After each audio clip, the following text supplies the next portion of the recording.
Me dice mi jefe el otro día, somos una gran familia. Ya, lo que no sabe tu jefe es que llevas postulado a 14 familias distintas esta semana. Ya.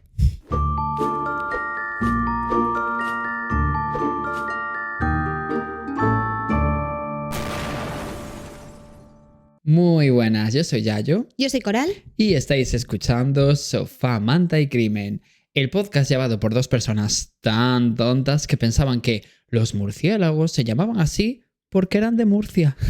Dos personas tan tontas que pensaban que en atención al cliente, atendían al cliente. Tan tontas que más de la mitad de los correos que enviamos con archivos adjuntos van sin los archivos adjuntos. Tan tontas que la mitad de los viajes que hacemos dentro de la casa consisten en ir a la cocina, no recordar por qué hemos ido a la cocina, irnos de la cocina y entonces recordar por qué habíamos ido a la cocina. Totalmente. ¿Y sabes cuándo le tienes que dar a olvidé mi contraseña iniciando sesión en algo? Bueno, pues nosotros somos tan tontos que también nos olvidamos de la contraseña del correo a donde te mandan el link de recuperación. Efectivamente. Y bueno, basta ya que me voy a deprimir como nos sigamos exponiendo de esta forma. Sí. Sí, empecemos ya. Sí, además me toca empezar a mí. Vale. Así que un día de diversión, un día de facilidades para mí, la verdad. Venga, dale. Vale, pues vamos allá con mi caso, porque hoy nos vamos hasta... Qué raro que, por cierto, no quieras decir... Sí quiero. Porque digo sí nada. Quiero. Seguidnos en Spotify, en YouTube, en Instagram y sobre todo comentadnos en Spotify. Vale, bueno, no, comentar no hace falta. Sí que hace falta. No Sí, hace falta. porque luego es todo maravilloso. Bueno, eso es verdad. Vale, pues ya digo, vamos allá con mi historia, que hoy nos vamos hasta Brasil, que hacía bastante que no... Bueno, tampoco muchísimo, porque el de Cintia Mariano era de Brasil. Sí. Pero bueno, hacía un poquito. Un poquito. Unas semanitas. Unos días. Mi protagonista de hoy se llama Tambores Beatriz Mota. Y ahora la gente desmayándose porque sea Beatriz Mota.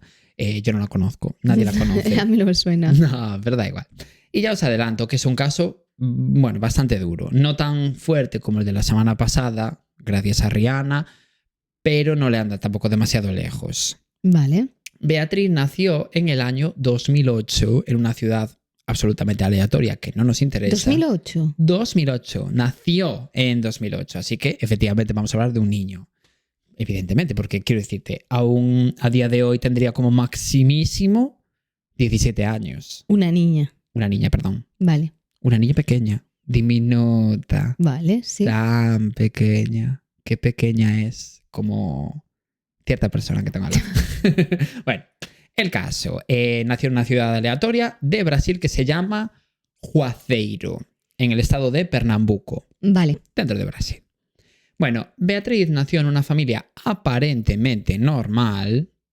O sea, es normal, ¿eh? Quiero decirte, usual, típica, no pasan cosas, ¿no? En donde el padre era profesor y la madre diputada, era congresista de Brasil, que me sorprendió muchísimo esta info. ¿Ya? Pues era congresista, no sé de qué partido, no os lo puedo decir, tampoco conozco ningún partido de Brasil, por otro lado. Pero bueno. Además, Beatriz tenía dos hermanos mayores que se llamaban Samira y Leandro, y también son un poco protagonistas de esta historia, podríamos decir. Vale. Vale, pues con este pequeño contexto, que es básicamente ninguno, voy a pasar a contaros directamente el caso. Porque la verdad que se vienen cositas, ¿no? Con lo que te gusta a ti el contexto. Sí, me encanta, pero es que últimamente no encuentro nada de casos con contexto. Ya me jode. Ya. Pero bueno, nos vamos al año 2015. O sea, no hace tanto, ¿eh? No. Concretamente al 10 de diciembre de 2015. En ese momento, Beatriz tenía 7 añitos solo, así que era diminuta. Vale, pues esa noche estaba planeada como la graduación del tercer año de secundaria de Samira, ¿no? Que es la hermana mayor de Beatriz. O sea, iba como en tercero de la ESO aquí, ¿no? Vale. Parece ser que en ese instituto tenían como la costumbre de hacer, bueno, pues cenas de graduación y tal con las familias de los estudiantes. Así que, a esa cena estaban invitados tanto Samira como sus hermanos Leandro y Beatriz, ¿no? Evidentemente, y sus padres. Y de hecho, Beatriz también iba a ese mismo colegio. O sea, era como tenía tanto colegio como parte de instituto. Tenía primaria y secundaria en el mismo edificio, digamos, ¿no? Vale. Entonces iban todos los hermanos juntitos a ese colegio / instituto. E incluso el padre era profesor de inglés también allí, porque era profesor, recordemos. Ah, claro, y trabajaba allí. Vale. Claro, te quiero decir que estaban como en un entorno completamente seguro porque todos conocían a la familia de Beatriz. Sí, siempre están seguros. Siempre. Además hicieron una cosa que yo solo puedo definir como el intento de humillación definitivo a un adolescente. Toda la familia llevaba puestas unas camisetas blancas con la cara de Samira Ay. en grande para celebrar su graduación. O sea, llego yo a mi graduación y veo a mis padres y a mis hermanos con camisetas con mi cara en gigante o en pequeño, me da igual, y te juro que salgo de allí corriendo fingiendo que no conozco a nadie de esas personas. Finjo que son unos secuestradores, en plan, ¿quién eres? Mamá, socorro, me quieren secuestrar. Te lo juro. Vale. O sea, que los lleven a todos a la cárcel. Sí, es un poco turbio. Sí. Pero bueno, sea como sea, aquí no entran feas. En mitad de una de las charlas que dan los profesores, Beatriz se estaba aburriendo muchísimo, cosa comprensible totalmente, así que le dijo a su madre que iba a buscar agua para beber, porque además, bueno, como que le había entrado mucha sed. Mucha sed. Este dato es importante. Por eso se tuvo que ir, básicamente. Vale. La idea de Beatriz era ir a una fuente de agua que había como en el pasillo del instituto que estaba en la planta de debajo de donde era el evento, ¿no? Porque sabía que esa agua estaba como muy fría y a ella le cundía así. A ella le molaba el agua fría. Vale, no estoy entendiendo. Que por cierto, aprovecho para decir desde aquí que el agua fría, ¿qué es, Coral? ¿Qué es el agua fría? Una comida. Mi comida favorita. Sí. Porque está completamente infravalorada y no tiene nada que envidiar a ninguna otra comida. Porque sí lo digo, es una comida. Porque ¿acaso no llena el agua? Tú tienes hambre, te bebes un vaso de agua y ¿qué ocurre en tu cuerpecito? Ya no notas la misma hambre. ¿Qué es entonces? Si te alimenta. Comida. Siempre dices que es tu comida favorita. Es que lo es, genuinamente. Cada vez que la bebo digo, wow. Mi comida favorita. No, es que no hay nada que se le asemeje. Ya, de ya. verdad. Y bueno, sigo con la historia. En el momento en el que Beatriz va a la fuente esta de agua, son las 10:09 de la noche, no las 19. Las 10,9. Vale, perfecto. Y bueno, para que tengáis un poco más de contexto, en ese evento había como 2.000 personas, ¿eh? Así que era como relativamente fácil perderse, ¿no? Vale, ya estamos ubicados en el espacio-tiempo. Sí. O sea, era fácil como perder a alguien, para que me entiendas. Ya, más ubicados todavía. Bueno, pues empiezan a pasar los minutos y Beatriz no vuelve de beber agua. Jolín, con casos de niños. Sí, la verdad me pasa últimamente. El padre de Beatriz estaba además sacándose como fotos con sus alumnos, entonces no se enteraba de nada, ¿no? De lo que estaba ocurriendo. Pero la madre de Beatriz sí que se da cuenta de lo mucho que estaba tardando Beatriz. Así que empieza a preocuparse, porque bueno, también es verdad que Beatriz había avisado a la madre. Ya. Le dijo, oye, me voy a beber. Y claro, la madre vio que no volvía y dijo, aquí algo está pasando. Vale. Cuando habían pasado ya 10 minutos, que a ver, tampoco es tanto, pero bueno, decide ir ella misma a buscar a Beatriz entre la gente de la sala por si estaba de coba con alguien y tal. A ver, hay que entender que tiene 7 años, había 2.000 personas. Bueno, yo qué sé, ella se preocupó, ¿no? Sí. Pero nada, no encuentra a Beatriz por ningún sitio. Así que avisa al padre de Beatriz a las 10:25 de la noche para que le ayude a buscarla. Vale. Que, a ver, ya digo, en realidad solo habían pasado 16 minutos en ese momento desde que se había ido Beatriz. Pero bueno, yo qué sé, piensa que es una niña de 7 años, había 2.000 personas, es fácil que se hubiese perdido, entonces ella quería encontrarla simplemente. No pensó que le hubiese pasado nada malo, quiero decir. Vale, pues a las 10:43 de la noche, el padre de Beatriz se sube al escenario e interrumpe, bueno, pues lo que sea que estuviese ocurriendo en ese momento, para llamar a Beatriz como si fuera mi madre en nuestro Carrefour de confianza cuando yo tenía 8 años. Qué fácil era perderse en el Carrefour de pequeño. Fácil. Era como un laberinto. Sí, a mí, por lo menos que yo recuerde, me llamaron 4 veces por megafonía. 4 veces. Yo también me perdía siempre. Y mi madre ya era en plan, mira, quédate en casa, no vengas. Ya bastante me cuesta a mí encontrar los bricks de zumo. Si encima vienes tú y tú también te pierdes, pues yo qué sé, tengo que elegir entre el zumo y tú. Y no me viene bien la elección, ¿no? Y bueno, Beatriz sigue sin aparecer. Después de que hable como por el micrófono el padre y tal y cual, ¿no? Vale. Así que el padre describe a Beatriz por el micrófono para que la gente de la sala les ayude a encontrarla. Pero nada, Beatriz sigue sin aparecer. Qué raro. Al rato, bueno, pues el padre de Beatriz vuelve otra vez, o sea, porque se bajaron, fueron a buscarla, no la encontraron, entonces al rato volvió a subirse al escenario y a coger otra vez el micrófono, y esta vez estaba ya como angustiado, ¿no? Hombre, normal. Y dijo lo siguiente: he mirado por todos lados, por todos los lados que se me ocurren en el colegio, y todavía no he encontrado a mi hija, por favor, estoy desesperado. Dijo esto en el micrófono. Claro, y él conocía el colegio. Claro. Entonces, bueno, varios padres y los miembros así de la escuela, profesores, director, no sé qué, empezaron también a ayudar en la búsqueda, y ya todo el mundo estaba como preocupado porque era raro, ya había pasado casi una hora. Vale, pues no pasa mucho más tiempo hasta que el guardia de seguridad encontró como... Es que no sé cómo explicarlo. Era como un cuarto pequeñito que estaba completamente ennegrecido por el humo. Y diréis, ¿el humo? ¿Que hubo un incendio? No. Era un depósito en donde se guardaban como típicas cosas de un gimnasio que ya estaban en desuso. En plan, imagínate, pues una comba, un aro, no sé qué, cosas así. Era como un cuartucho. Sí. Como si fuera una especie de armario pequeñito, ¿no? Y hubo hace tiempo un incendio provocado por los alumnos. Hacía, imagínate, 3 años, ¿no? Entonces ese sector todo había quedado abandonado, con lo cual estaba como lleno de hollín y por eso estaba así como ennegrecido. No es que hubiese un incendio en ese momento, pero lo hubo hace tiempo. Entonces esa zona estaba así como un poco en desuso. Vale. Por eso tampoco se les había ocurrido mirar allí en ese momento, ¿no? Y cuando el guardia de seguridad se le ocurrió ir allí a mirar, pues rebuscó entre los envases de productos de la limpieza y cables y vio allí de repente a Beatriz. Estos son las 10:50 de la noche. O sea, habían pasado 41 minutos desde que Beatriz había desaparecido. Bueno, desde que se fue a beber. Vale, pues el cuerpo de Beatriz no estaba vivo en ese momento. O sea, estaba muerta y tenía 42 cuchilladas. Ay, Dios mío. De hecho, el cuchillo con el que la habían matado, que tenía como un mango de madera, estaba clavado aún en su abdomen en ese momento. O sea, tú imagínate la imagen de ver algo así, ¿sabes? 42 puñaladas, que es una animalada, ¿eh? Pues no conocía este caso, ¿eh? Pues... Y cuando me dijiste al principio que si fuese ahora tendría tal edad, parecía como que había muerto. A ver, sí. De pequeña. Sí, es que esto no es el concurso de abrazos, esto es sofá, manta y crimen. Pero bueno, podría ser que hubiese sobrevivido, claro, sí. O que pasase algo de mayor, no de pequeña. Pues no, 7 años tenía solo y 42 puñaladas, que es una animalada. Y en tan poco tiempo, porque ya 41 minutos tardaron en encontrarla. Es que es ya ensañamiento. Muerta. Sí, es una animalada. Bueno, a las 11 de la noche, claro, pues todo eso se empezó a llenar de policía, además de policía militar. No me preguntes por qué. No sé si es o sea, como si aquí fuera la Guardia Civil o algo así, ya, supongo, no lo sé. Pero no lo sé. El caso es que se llenó todo el colegio de policía militar.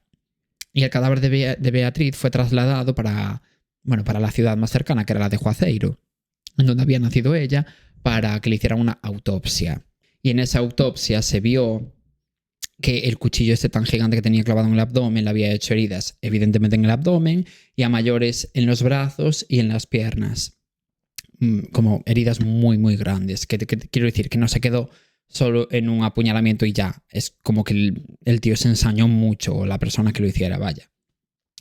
Y además esto era como un poco un indicativo de que de que como que lo hizo la persona culpable de una forma como muy rabiosa, ¿sabes? Como que se había desquiciado para matarla, porque si no, no le clavas el cuchillo de esa forma tan bestia. Ya, obviamente. Porque no era necesario para matarla, ¿sabes? Entonces, bueno, eso hace pensar que el crimen fue cometido por algo personal. Sí. Fuera en contra de la niña o en contra de sus padres o en contra de algo cercano. Sí, que le tenía rabia y que por eso te pasaste tanto. Exactamente. Y lo que sí que os puedo decir es que no había signos de abuso sexual. En principio, porque luego parece ser que hubo algunos informes que dijeron que sí, luego otros que no sé qué. Pero bueno, por lo que estuve mirando, en general la mayoría de informes dicen que no había ningún tipo de signo de abuso sexual. Y cuadra por lo que pasó, ¿eh? Así que, bueno, vamos a creer la versión de que por lo menos no fue agredida sexualmente esta niña antes de morir. Qué horror. Y bueno, el caso es que la policía se puso a investigar, ¿no? Y creen que en principio, ¿no? Vaya, que Beatriz fue asesinada dentro del colegio o incluso dentro del cuartucho en donde fue encontrada. ¿Qué pasa? Que no había ni rastros de sangre ni huellas en el hollín, porque pensad que os dije que era un cuarto que había sido incendiado hacía tiempo, no sé qué, no sé cuánto, entonces había hollín en el suelo y no había huellas ni nada. Entonces era un poco raro que la policía tuviera esa teoría de que fue asesinada adentro, porque habría algún tipo de huella. De hecho, había huellas como de que fue arrastrado el cuerpo hasta adentro. Entonces, quiero decir, os cuento esto porque vais a ver que la policía hizo cosas bastante extrañas en esta investigación. Vale. Bastante, bueno, dudosas, se podría decir como mínimo, ¿no? Así, y además es como que el caso en sí es extraño porque todos los hechos que iban ocurriendo o que se fueron descubriendo eran como contradictorios entre sí. Lo que te decía, en principio parece que el caso podía ser como un poco aleatorio, pero a la vez era demasiado ensañamiento como para que fuera aleatorio, tuvo que ser algo personal, pero a la vez era una niña de 7 años, porque va a ser personal algo así. Bueno, como que hay muchos elementos así como contradictorios y confusos en este caso. Vale, pues el caso es que la policía recogió pruebas, tal, muestras de pelo, muestras de sangre, huellas dactilares, porque claro, aún estaba allí el arma del crimen, realmente, ¿no? Entonces, al cotejarlas, esperaban que saliera como un sospechoso, pero en ese momento no salió nadie. No se sabe por qué, no salió nadie, ¿no? Entonces, en principio, pues dijeron, vale, pues no tuvo que ser, o sea, no puede ser nadie que esté en la base de datos. Así que pasaron a interrogar a toda la gente que estuvo ese día en el colegio. Y claro, recordemos que eran cerca de 2.000 personas. Ya, pero bueno, tiene sentido que fuera alguien que estaba allí. Sí, evidentemente, ¿no? Porque si fue dentro del colegio. Claro. Así que nada, mientras interrogaban, se pusieron a analizar las imágenes de las cámaras de seguridad, porque había cámaras de seguridad en el colegio. Ah, genial. Sí. Pero ¿qué pasa? Que justamente como el área del gimnasio estaba en desuso por lo del incendio y tal y cual, allí las cámaras no estaban funcionando. A lo mejor el asesino también lo sabía. Seguramente. Se sospecha de hecho que el asesino lo sabía. Lo cual, a ver, es un poco un indicativo de que tenía que ser alguien que tenga algún tipo de relación con el colegio. Vale. Bueno, también consiguen imágenes de las calles perimetrales o sea, las que estaban cerquita del cole, ¿no? Y de esta forma consiguen recrear un poco como la línea de tiempo de lo que fue ocurriendo. Además también había grabaciones, porque claro, fue en 2015. Ya. Entonces había grabaciones de móviles y tal que se las pidieron a los invitados para que se las mandaran y así poder reconstruir un poco los hechos. Entonces la sucesión de acontecimientos que hizo la poli fue la siguiente. A las 8:10 de la noche, Beatriz aparece por primera vez en las imágenes de las cámaras, que fue cuando llegaron al evento, ¿no? Y ahí aparece sentada al lado de su padre, en la mesa donde estaba el evento. Vale. A las 9:55 de la noche, el padre de Beatriz, bueno, pues fue al escenario para entregar unos diplomas y no sé qué, ¿no? Y Beatriz, que estaba sentada en ese momento al lado de su padre, se queda como sola, sentada. Pero su familia estaba del otro lado de la mesa. A las 10:02 de la noche, Beatriz se cambia de sitio y se sienta al lado de su madre. Y a las 10:09 es la última imagen que hay de ella, que es cuando se fue a la fuente de agua, ¿no? Dios, en muy poquito tiempo pasó todo. En nada. Y luego a las 10:25 es cuando se ven las primeras imágenes de la familia buscando a Beatriz. Vale. O sea, todo había pasado en cuestión de muy pocos minutos. Ya. Vale, pues se pensó, por lo que comentamos antes, ¿no? Que el asesino conocía muy bien el colegio, porque había escogido lo que comentamos, un sitio sin cámaras, no sé qué, ¿no? Además, realmente ese punto era el punto perfecto para cometer un crimen, porque nunca iba a haber imágenes de él saliendo ni entrando de ese sitio, porque no solo no funcionaban las cámaras del gimnasio, es que tampoco funcionaban las cámaras de los pasillos que llevaban al gimnasio. O sea, era todo como muy bien calculado. Ya. ¿Qué pasa? Que en ese momento, al interrogar a toda la gente, muchos de los invitados dijeron que vieron a un señor con camiseta verde que estaba sentado cerca de la fuente de agua, solo unos minutos antes de que apareciera por allí Beatriz. Y quedaros con esta información, porque esta información la dijo no uno ni dos invitados, bastantes invitados. Porque, bueno, como que al lado de la fuente había unos baños, tal, entonces es como que mucha gente iba a esos baños y vieron allí sentados a un señor con una camiseta verde. Vale. Como 15 minutitos antes del momento Beatriz teniendo sed, ¿no? Qué raro. Claro.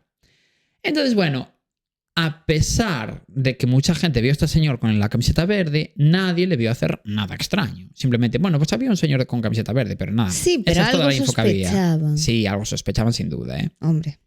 Vale, pues os acordáis antes que os dije que había como muchas cosas que eran contradictorias entre sí en este caso. Bueno, pues una es la siguiente. Para empezar, se especulaba, lo que os decía, que habían asesinado a la niña fuera del cuartucho y luego la habían llevado dentro, ¿no? Vale, sí.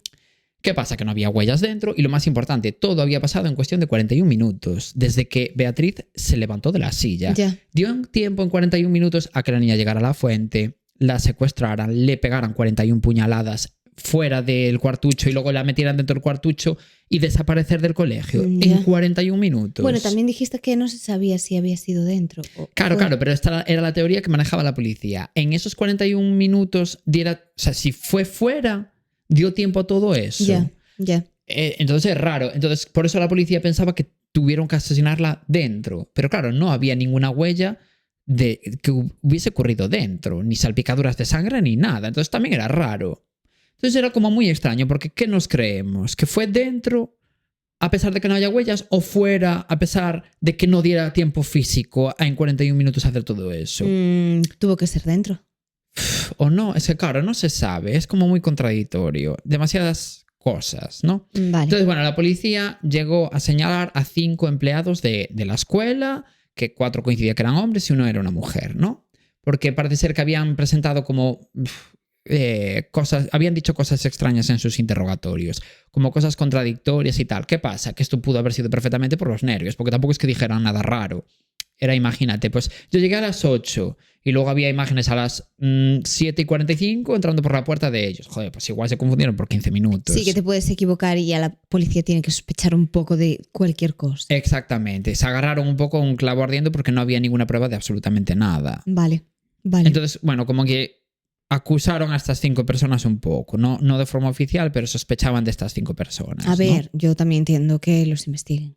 Claro, además se descubrió una cosa y es que la luz del pasillo que llevaba al gimnasio estaba como estratégicamente muy apagada.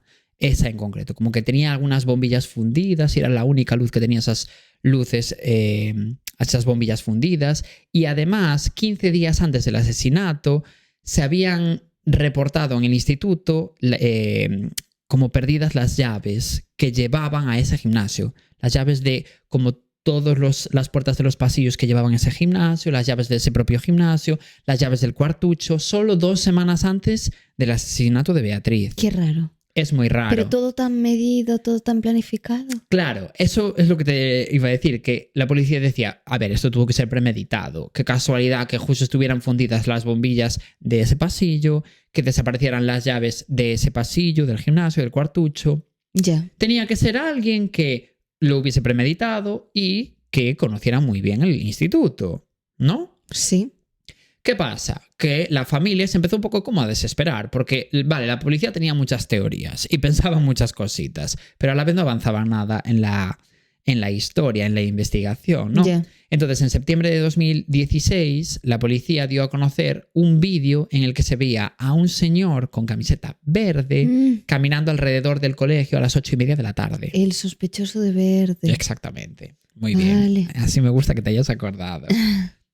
Además era muy fácil de distinguir de entre la gente, no por la camiseta, sino porque caminaba como de una forma como muy extraña, parece ser. Como que cojeaba, no sé, hacía cosas raras. Vale. Entonces, bueno, te fijabas, ¿no? Entonces ya les empezó a cajar un poquito. Vale, pues puede ser que esta sea la persona de la que estaban hablando.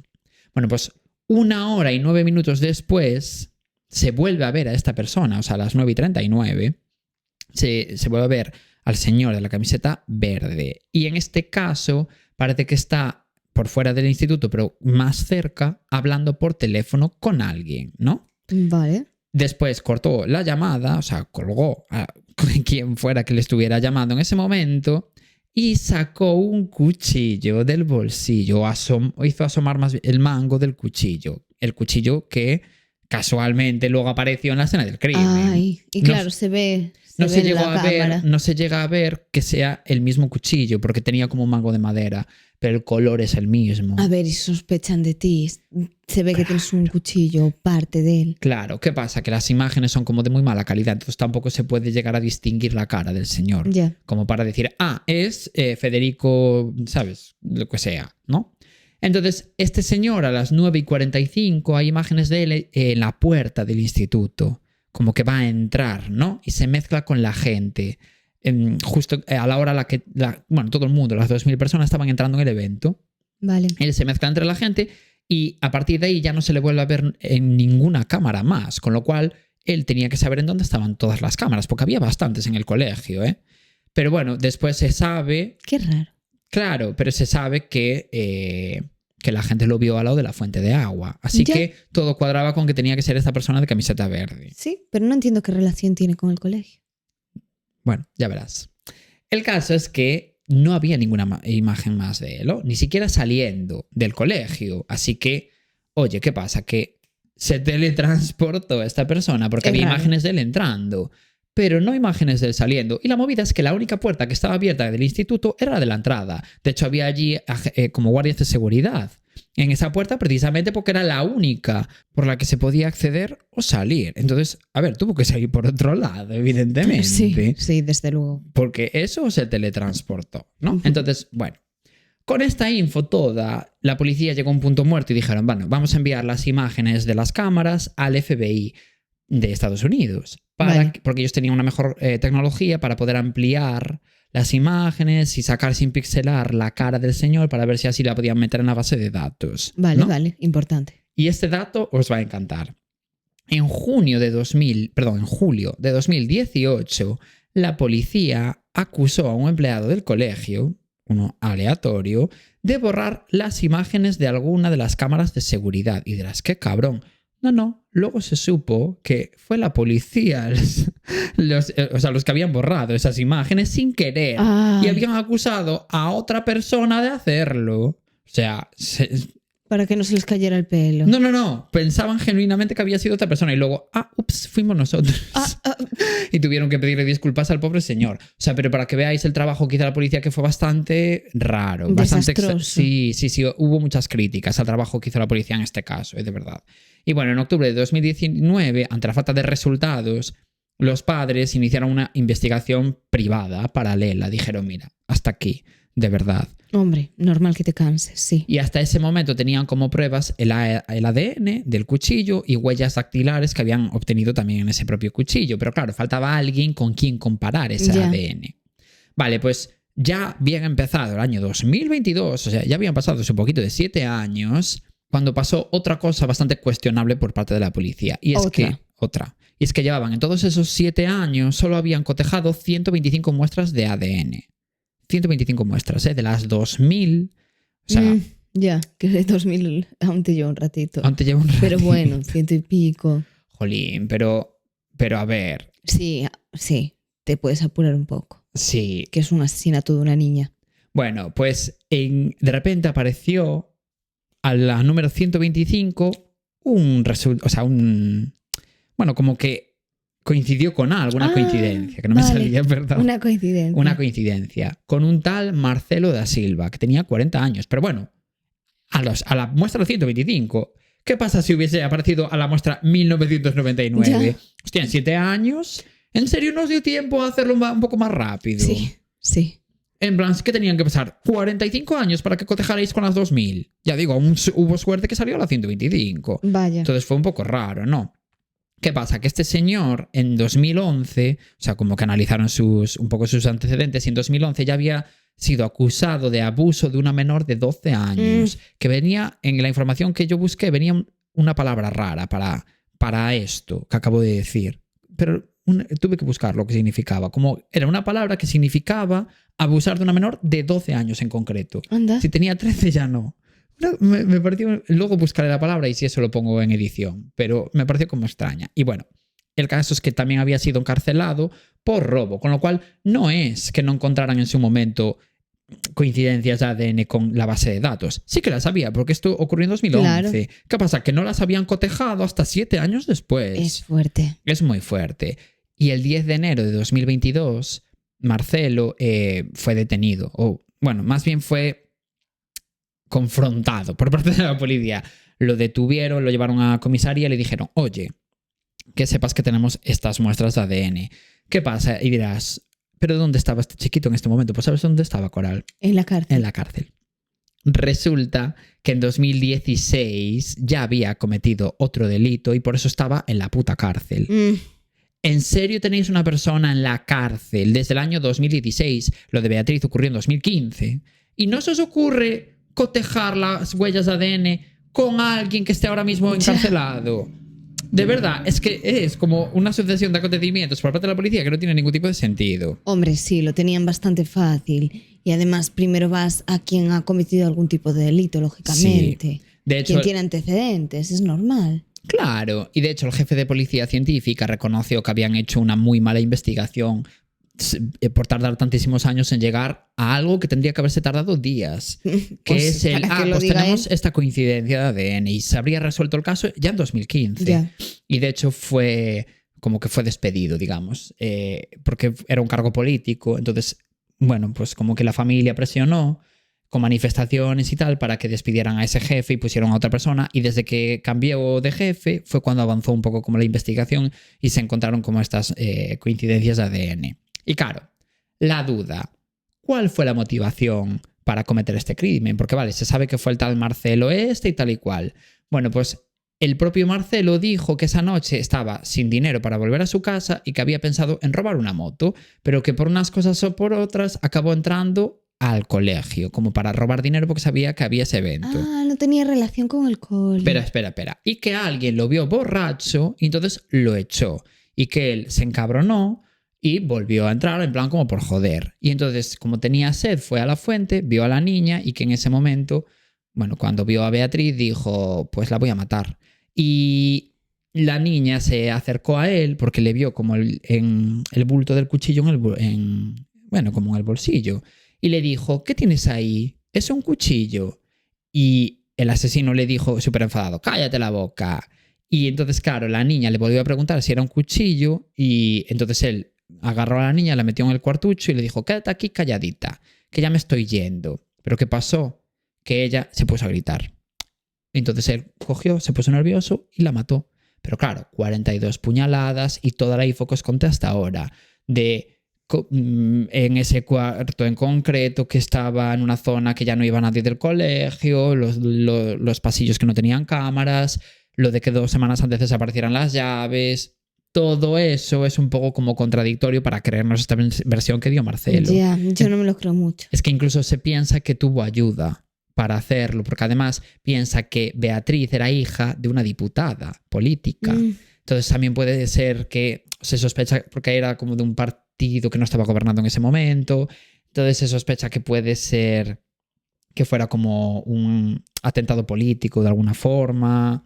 Bueno, quiero decirte que no está del todo claro que esto que cuenta Marcelo fuera verdad y no está del todo claro que no tuviera ayuda ni que fuera así como ocurrió, porque es demasiado contradictorio todo lo que fue ocurriendo y todo lo que se fue investigando. Además, también tardó muchísimo la policía en lo del ADN. Es otra muestra más de un poco como de negligencia muy extraña que se tardara tantísimos años en descubrir eso. Entonces, ¿hasta qué punto no fue algo deliberado? Es raro. ¿Entiendes? Sí que suena sospechoso. Claro. Entonces, bueno, es como que hay bastante polémica y desconocimiento sobre lo que realmente ocurrió en este caso. Tenemos el culpable definitivo, digamos, pero el caso queda así un poco como en el aire.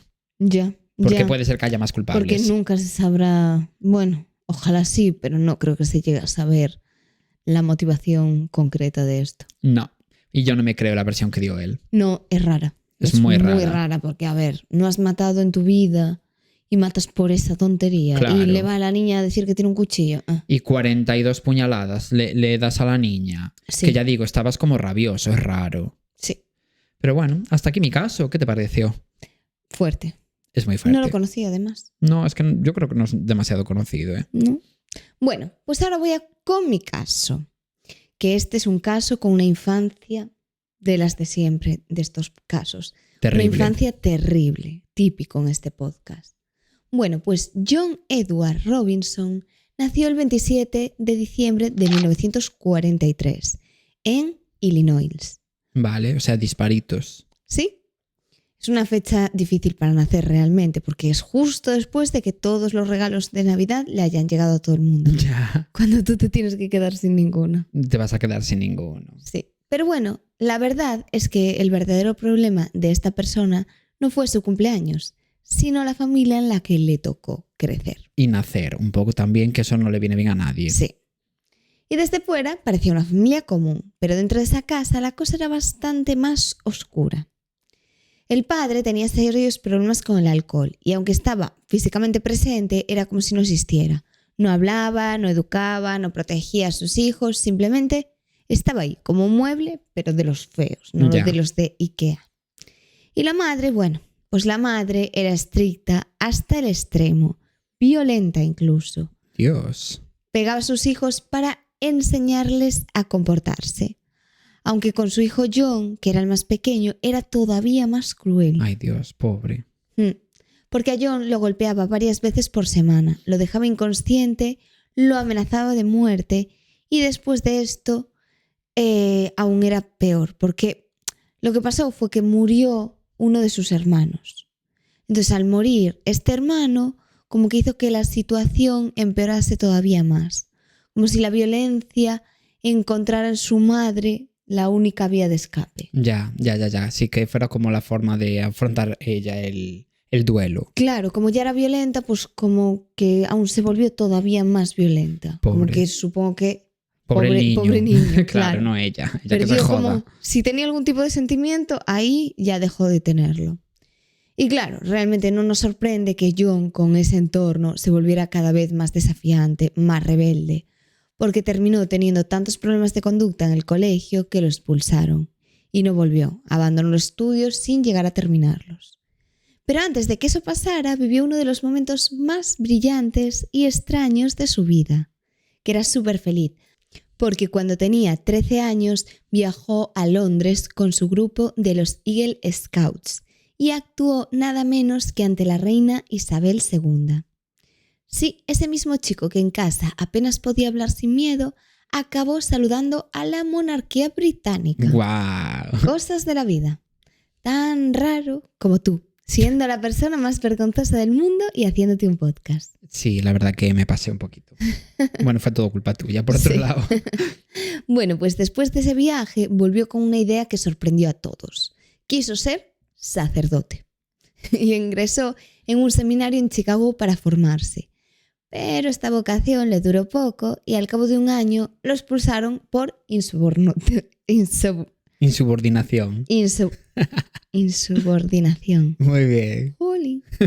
Y en 1961 decidió probar suerte en el área médica y se inscribió para estudiar radiología diagnóstica. A ver, podría haber hecho una broma sobre insubordinación en un colegio de curas, pero voy a ser un poco más respetuoso. No lo hagas, ¿no?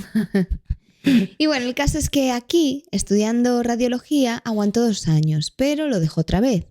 Y esta vez, en vez de intentarlo de nuevo, pensó en otra opción y decidió falsificar el título. Así sin más.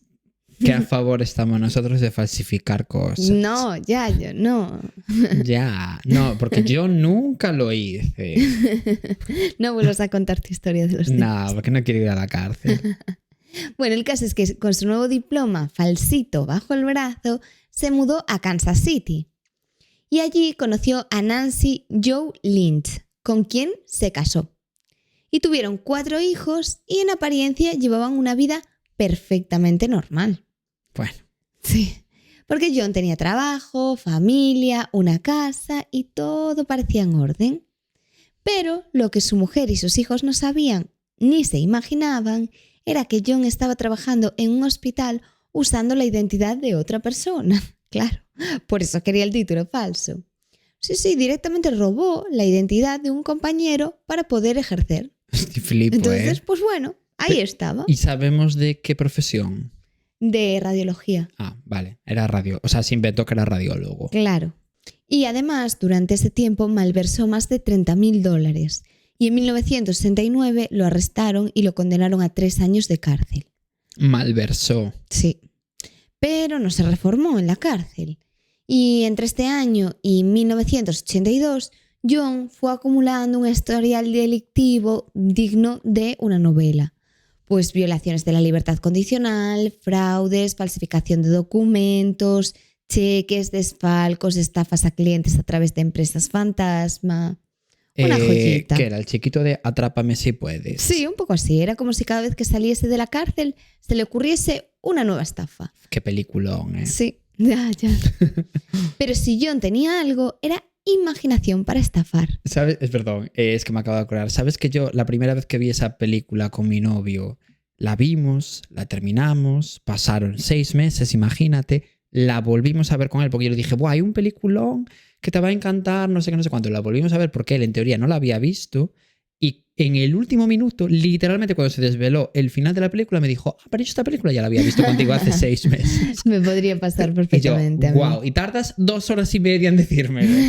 2 horas y media tardó en darse cuenta. ¿Y tú? A ver, pero que yo no me acuerdo de cuántas películas le enseñé, vale, pero que él no se acuerde de cuáles vio, porque yo ya la había visto esa película muchas veces, pero él... Me podría pasar. Wow, sí, te podría pasar, 100%. Sí. Bueno, el caso es que él tenía muchísima imaginación para estafar, pero de esta manera tampoco perdía su fachada de hombre ejemplar. Entonces, bueno, como que por mucho que estafase, seguían viéndolo bien. Flipo. Porque era padre de familia, entrenador de béisbol, profesor en la escuela dominical, jefe de exploradores, scout master. Ah, wow. E incluso formaba parte de la junta directiva de una asociación benéfica local, donde le llegaron a dar el título de Hombre del Año. Wow. Sí, fuerte. Y todo el mundo pensaba que era un ciudadano modelo. Pero detrás de toda esta fachada había alguien que manipulaba a todo el mundo a su alrededor. De hecho, es bastante fuerte porque llegó a escribir cartas al alcalde de Kansas City haciéndose pasar por el director de una asociación benéfica, en la que supuestamente estaba, para elogiarse a sí mismo y presumir de su labor. En plan, te escribo desde esta tal porque nos acaba de dar una donación esta persona tan maravillosa y era él mismo, sí, imagínate. Sí, Me tal encanta. cual. En plan, qué bueno es, este hombre es maravilloso. Me encanta. Sí, es una forma como otra cualquiera de subirte la autoestima. A ver, sí. Pero no sé si lo más ético, ¿no? Es que de Igual verdad, no. Igual no. Bueno, pues cuando finalmente terminó su última condena en 1982, John no tenía pensado dejar su vida delictiva en ningún momento. Solamente decidió como ponerse un disfraz nuevo, el de filántropo. Wow. Que para quien no lo sepa, un filántropo es alguien que dedica su dinero, tiempo o recursos a ayudar a los demás con fines solidarios y sin esperar nada a cambio. O sea, yo no era ese tipo de gente, ¿no? John fundó 2 empresas fantasma, supuestamente dedicadas a ayudar a mujeres sin recursos, en riesgo o buscando empleo, que esto es súper importante para la historia. Él les ofrecía apoyo, oportunidades, una red para salir adelante, o eso decía, porque claro, todo esto era mentira. No, claro. Claro, seguía siendo una fachada. Así que para principios de los 80, John Edward ya se había doctorado en tener pinta de buena persona. Con traje, con corbata y con su sonrisa amable de «yo solo quiero ayudarte», se había construido una reputación de ciudadano ejemplar. Y claro, si veía su currículum, pues claro, empresario, padre de familia, lo que decíamos antes, hombre del año, cualquiera iba a pensar que se merecía una calle con su nombre.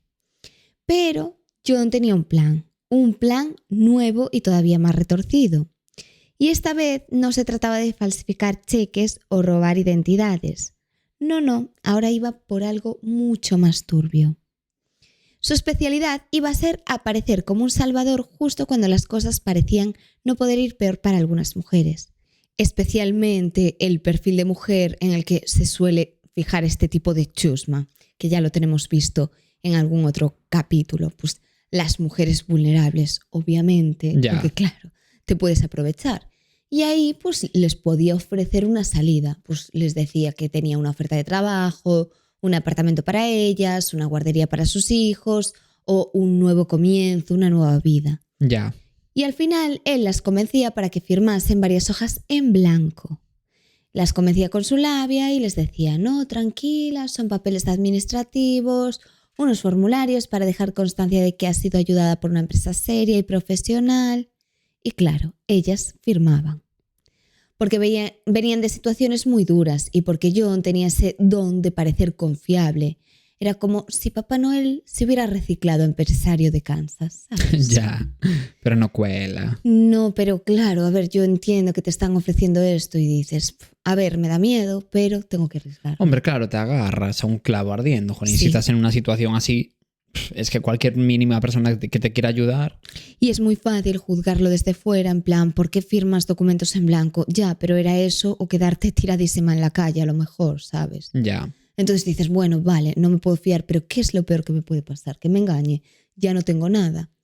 Bueno, pues así conoció en 1984 a Paula Godfrey, una chica de 19 años con toda la vida por delante.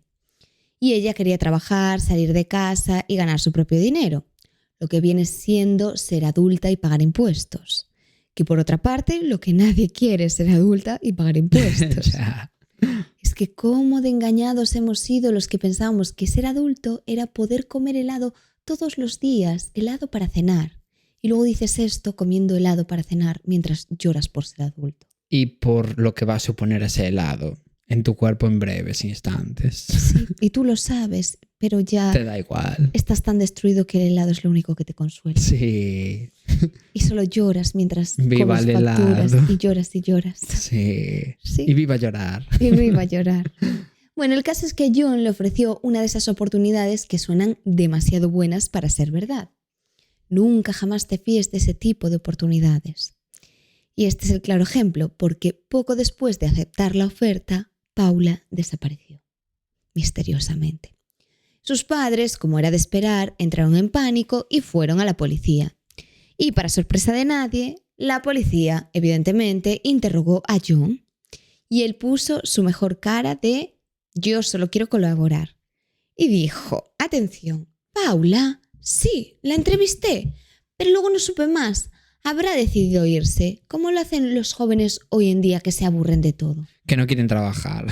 Ya, solo le faltaba decir eso. Dios. Para ser empresario del Si todo. hay una frase que me puedes decir para sacar la violencia que hay en mí, es, bueno, hay otra peor. Porque claro, yo soy enfermero en el sistema público. Hay otra peor que es yo pago tu sueldo. Yo soy tu jefe. Fuah. Asesino. Ya. Bueno, el caso es que, a ver, en principio le creyeron porque cuando todo empezaba a coger forma, llegó una carta firmada por Paula y en ella decía que estaba bien, que se había ido por su cuenta y que no la buscaran. Claro. ¿Qué hizo la policía? Pues lo de siempre. Ah, bueno, está viva, caso cerrado. Buen trabajo, equipo. Cierre de carpeta con efecto de sonido dramático. Carpetita cerrada. Sí. Y el caso se archivó. Vámonos al Dunkin' Donuts. Les encanta. Y todo parecía indicar que la chica se había marchado por motu propio.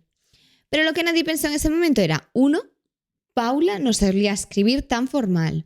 2, Paula no tenía máquina de escribir. Y 3, Paula, si de verdad quería irse sin dejar rastro, no iba a mandar una carta escrita como si fuese una redactora del Ministerio de Fomento. Ya. Porque estaba como súper elaborada, con un lenguaje Máquina de que no usaba. escribir. Bueno, Era claro, es que raro. estamos en los 80. Sí, pero aún así no escribía con máquina de escribir, no la tenía. Ya. Entonces era extraño. No, claro, pero sería más raro escribir en el año 2025 Sí, con máquina hombre, de escribir. evidentemente. Por eso estaba flipando un poco. No. Y spoiler, sin spoilers, esa carta, obviamente, como todos imaginaremos, la había hecho alguien más, con esas famosas hojas en blanco. Por eso las quería. Ah, claro. Ahora te cuadra. Ahora me cuadra. Sí. Pero John no paró aquí, porque como su plan triunfó, pues un año más tarde se presentó en una casa de acogida para mujeres maltratadas. Que ves, que iba todo el rato por mujeres vulnerables. Y allí conoció a Lisa Stasi. ¿Stasi? ¿Está así? Vale. Pues, Supongo, no sé. Sí. Era una joven madre que estaba pasando por un momento durísimo porque tenía una bebé de 4 meses llamada Tiffany y un montón de ganas de salir adelante. Y lo único que necesitaba era que alguien le echase una mano. Y justo ahí apareció John, con su sonrisa de benefactor sin planes ocultos y muchas ganas de hacer el bien de forma altruista. Sí, totalmente altruista, la verdad. Claro, eso era lo que pensaba ella. Y ofreció lo que le ofrecía a todas. Te vamos a ayudar con un apartamento, una guardería, un trabajo, solo tienes que firmar estos papeles. ¿Y qué dicen? Son formularios administrativos, un par de páginas, bueno, unas cuantas en blanco. Pero eso es lo de menos. Tú firma, bonita, Tú firma. Aquí, pitiña. Sí. Y Lisa firmó porque confiaba y necesitaba confiar. Y aquella realmente fue su sentencia de muerte, porque a los pocos días desapareció. Ya, bueno, desapareció. Sí, desapareció. Y la familia en ese momento empezó a recibir cartas. Y aunque estaban firmadas con su nombre, para ellos había algo que no encajaba. Aunque estaban firmadas con su puño y letra, tenían ciertas inconexiones en su forma de expresarse. En plan, el tono, las frases, era como si estuviese hablando otra persona, como una versión más rígida, más distante. Y otra vez también estaban escritas a mano y ella nunca había usado una. Y en una de esas cartas que mandaba la directora del refugio en el que estaba, decía: he decidido alejarme de esta zona y tratar de hacer una buena vida para mí y para Tiffany. Todo muy tranqui, muy yo elijo este nuevo rumbo. Ya. Pero nunca le sonaba a Lisa todo esto. Y cuando la policía le volvió a preguntar a John, otra vez, con la tranquilidad de quien está en modo zen del crimen, este dijo: sí, Lisa, se fue con un hombre llamado Billy a Colorado, muy enamorados, yo les veo futuro, la verdad. ¿Se lo dijo así? Sí. Y la policía, nuevamente, dijo: pues carpetazo, caso cerrado. Dunkin' Donuts. Sí. Bueno, otra que se fue a vivir el amor y la aventura, todo en orden. Y a dormir tranquilos. Y a comer muchísimos donuts. ¿Cómo les gusta? Sí. Cualquier día nos van a cerrar este podcast. Ya. Nos van a poner pingando. Es que solo me imagino al jefe Vigon ahí. Sí, que luego no es así, ¿eh? Pero... ¿Y lo divertida que queda esa broma? Sí. Y lo bien que queda en nuestra cabeza todo eso. No me dan pena. No. Bueno, lo que nadie sabía es que esta bebé, Tiffany, había desaparecido. Claro, lógicamente. Porque como pensaban que su madre se había ido, pues la bebé pensaban que estaba todo bien. ¿Pero qué había pasado con la bebé exactamente? Pues John, que parecía especializarse en complicar la vida a todo el mundo, decidió que la bebé podía ser un buen negocio. Y aquí viene lo fuerte. ¿Un buen negocio la bebé? ¿Que era Ana Obregón? Vendiendo exclusivas. No, esto era un poquito más grave. Porque preparó todo un plan para que su hermano y su cuñada, atención, que llevaban tiempo intentando ser padres sin suerte, adoptaran a la niña sin tener idea de que estaban metiendo en un lío como tu cabeza de grande. Ya. O sea, imagínate. Mi cabeza es muy grande. Claro, pues imagínate el lío. Eso sí, John les hizo pagar unos honorarios legales de $5.500. Nada.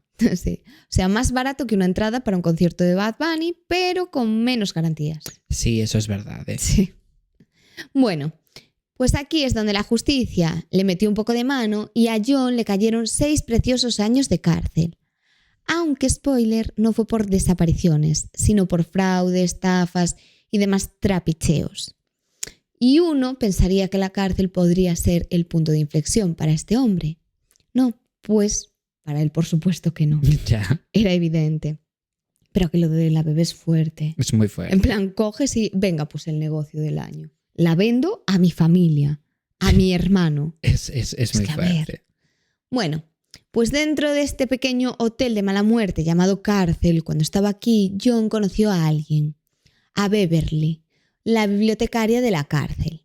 Como Miguel Carcaño y la funcionaria esta de prisiones. Me encanta pues esa historia. Es fuerte, es fuerte. Es muy fuerte. Y lo mismo también la chiquita esta, ¿cómo se llama? Ana Julia. Sí. También. A ver, funcionarios de prisiones, tenéis que ir parando. Es que yo no entiendo qué les puede pasar como para llegar a sentirte atraído por esta gente. Síndrome de Estocolmo.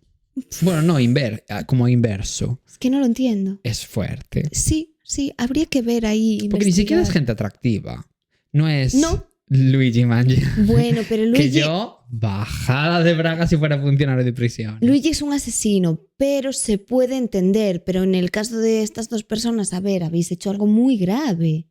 Sí. Entonces, sí, porque ni siquiera empatizas a nivel... Claro. social. Exacto. ¿sabes? No es como en el caso de Luigi Mangione, que es fácil llevártelo al terreno de, bueno, se cargó al dueño de una persona que estaba haciendo un negocio con la salud, no sé qué, ¿sabes? Claro. Pero ¿cuál es, la justificación que haces a algo como lo de Ana Julia? Es que eso es Claro. para mí es de los peores crímenes que he escuchado en mi vida. Ay, sí. Es terrible, terrible, terrible. Bueno, el caso es que al final ellos les fue bien en el amor y empezaron una relación. Se fueron a Kansas y Beverly pidió el divorcio de su marido, porque estaba casada, ojo. Lo pidió para estar con John. Y luego nos quejamos el resto del mundo por no ver las red flags. Siempre puede ser peor. A ver, sí, Es pero que, no te madre mía. justifiques. No me estaba justificando. Pero luego, y aquí viene lo raro o no tan raro, Beverly desapareció también. Como quien se va de viaje sin avisar, pero dejando las maletas. Ya. Y bueno, pues mientras tanto, los cheques de la pensión alimenticia que recibía esta mujer seguían llegando. ¿A quién, te preguntarás? Así mismo. Claro, a John. Wow. Como siempre, le gustaba aprovecharse y ganar dinero, así que cambió la dirección de la casa de Beverly y estuvo cobrando la pensión de ella durante años. O sea, no solo hacía desaparecer a la gente, sino que encima cobraba la pensión como si fuera tu casero Paco.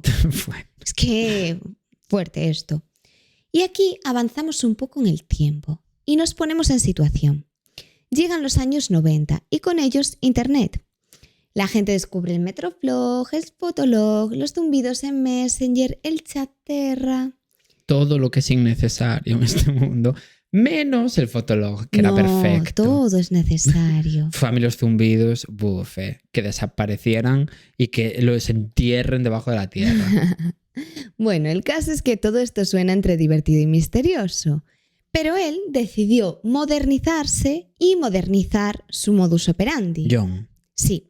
Se metió en foros, pero no en los de forocoches, sino de BDSM. Que ya sería suficientemente grave si fuera forocoches. Estos sitios donde la gente busca relaciones con un toque de dominación y sumisión. Ya. Era el Slave Master. Bueno, pues el Slave Master mismamente. El maestro de esclavos. Y no era un apodo gamer, por desgracia. Podría. Sí. Y se vendía como un empresario multimillonario que buscaba una mujer sumisa para ofrecerle vivir juntos una vida de lujo. No mentía. En el fondo, era un empresario, claramente, multimillonario también, y que buscaba una mujer sumisa para ofrecerle vivir juntos. Bueno, eso no sé. Claro, eso ya no. Porque Claro. él quería ofrecerle viajes, ropa cara, apartamentos, guardería gratuita, paquete completo, vamos. Ya. Todo ello para convencerlas de que firmasen hojas en blanco. Ya. Porque para John un papel en blanco era como una tarjeta con dinero infinito para hacer lo que quisiera. Qué fuerte. Sí. Pero ojo, esta vez la cosa fue a más. Porque no solo engañaba, sino que se volvió más cruel y peligroso. Cuando conseguía que alguna mujer cayera en su trampa y quedaba en persona, la llevaba a moteles de carretera donde sucedían cosas que todavía hoy ponen los pelos de punta. Porque John simplemente se convirtió en uno de los primeros asesinos en serie en usar Internet para cazar a sus víctimas. Ah, no sabía. Sí, te he traído otro asesino en serie. Y en 1999 John contactó con Isabela Lenguica, una joven inmigrante polaca de 21 años, y le vendió una historia de serie turca, trabajo, dinero, viajes y un contrato de esclavitud. Sí, tal cual. Un documento real que ella firmó en el que él tenía control sobre su vida, su cuerpo y hasta su cuenta corriente. Dios. Sí. Y ella era suya en todos los peores sentidos de la palabra. Poco después de que su familia empezara a sospechar y a hacer preguntas de dónde estaba cuando había desaparecido, John se sacó de la manga otra vez una excusa súper cutre, que la habían deportado por problemas con las drogas. Y claro, no había papeles, ni rastro de ella, ni el cuerpo, y en ese momento tampoco nadie lo contradijo. Entonces, realmente, ¿quién iba a imaginarse que el señor que parecía el hombre perfecto era en realidad un asesino en serie? Nadie. Claro. Y aquí es cuando llega el año 2000, cuando Suzette Truten, una enfermera de 28 años que había conocido a John en un chat, aceptó viajar con él como su asistente personal. Pero hubo una desaparición y un teatrillo mal hecho. Aquí, lógicamente. Y la familia de Suzette empezó a recibir cartas supuestamente escritas por ella, Pero claro, no les cuadraba porque eran cartas con faltas de ortografía, errores raros y hasta escribió mal los nombres de sus propios perros. Porque ¿quién escribe mal los nombres de sus propios perros? Nadie. Si a alguien te importa en esta vida, son tus perros, nada más que tus perros. Nada más. Nada más. Preferiría olvidarme del nombre de mis padres. A ver, no tanto, pero casi. Qué exagerado. Bueno, para colmo, las cartas venían con matasellos de Kansas, no del extranjero, y era raro. Entonces la madre dijo, esto no me huele bien, y llamó a la policía. Y entonces, después de años de mirar para otro lado, la policía por fin se puso las pilas. No porque dijesen, uy, espera, vamos a hacer nuestro trabajo, sino porque ocurrió algo que lo cambió todo. 2 mujeres denunciaron a John por agresión sexual. Y atención, robo de juguetes sexuales por valor de $700. Robo de juguetes sexuales. Sí, que a ver. Qué cutre. Sí. Eres un cutre. Él es un cutre y también, ¿para qué denuncias el robo de los juguetes? ¿En serio te importa tanto? Bueno, depende. Pero de sus propios juguetes. Claro. Yo pensé que eran como, imagínate, de una tienda de juguetes. No, juguetes sexuales. Guau, me robaron un Satisfyer. Sí, fue así. Sí, guau, esa es la palabra. Aunque lo más importante de todo esto fue el testimonio de estas mujeres, porque las 2 habían accedido a juegos sexuales con roles de sumisión. Pero John había ido más allá, porque las golpeó brutalmente, las fotografió sin permiso y se volvió completamente violento y abusó de ellas. Pero ellas sobrevivieron y hablaron. Y la descripción que dieron coincidió al 100% con John y hasta indicaron el lugar exacto donde había ocurrido todo, que había sido una de sus propiedades en La Signy. Se llamaba así el sitio. Y consiguieron la orden de registro y entraron con perros rastreadores. Y ahí ya no había más forma de ocultar todo, porque encontraron 2 barriles metálicos de 40 kilos cada uno, con los cuerpos de Isabella Lenguica y Suzette Truten en estado de descomposición. Y no solo eso, en otra de sus instalaciones había 3 barriles más. Dentro estaban los cadáveres de Beverly y Sheila Fite y su hija con discapacidad Debbie, que también se había aprovechado de ellas. Y todas habían sido asesinadas del mismo modo. Golpes en la cabeza con un objeto contundente. Y realmente el patrón era súper claro y terrorífico. Ya. Y también encontraron en esta finca papeles con firmas falsificadas, cartas manipuladas, objetos de las víctimas, herramientas de tortura sexual y, agárrate, 18 martillos. ¿18 martillos? Sí. ¿Pero quién era? ¿Thor? Ya. Pues no hacía reformas los fines de semana ni tenía un grupo de percusión industrial. Era para sadismo. Qué fuerte. Claro, en plan sus juguetes. Y lo detuvieron y empezaron a salir todos los trapos sucios. 6 asesinatos, interferencia agravada en custodia parental, pues por haber dado en adopción ilegal a la hija de una de sus víctimas. Claro. Robo y probablemente un montón de cosas más que seguramente nunca se sepan. Y en 2002 empezó el juicio en Kansas. Había más de 100 testigos que desfilaron por el tribunal. Y en medio de todo esto estaba su familia. Aquella que lo conocía como el padre modelo que nunca se perdía un partido. Y esta familia dijo públicamente que no lo reconocían, que el John que ellos conocían era otra persona y que lo que veían en las noticias era un monstruo al que nunca habían visto antes.